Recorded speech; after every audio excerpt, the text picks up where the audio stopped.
Hivyo basi, kwa kuona hilo na kuona hali ambayo ipo kwa sasa, sehemu pekee na imani pekee ya Watanzania ni kwenye jeshi lao. Hivyo nashauri jeshi letu liweze kuchukua nchi haraka sana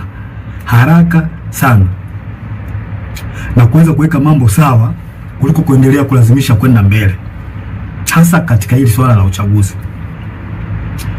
Baada ya kufanya hivyo, liweze kuwasikiliza wananchi kwenye taarifa, kwa maana kwamba taarifa mbalimbali kutoka kwa wananchi liweze kuwasikiliza na maoni yao.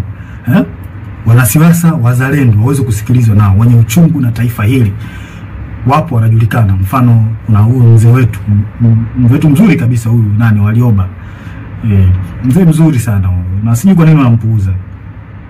Kuna huyu Humphrey Polepole, kuna mzee Butiku, kuna majaji wazuri, mfano huyu Jaji Robert Makaramba,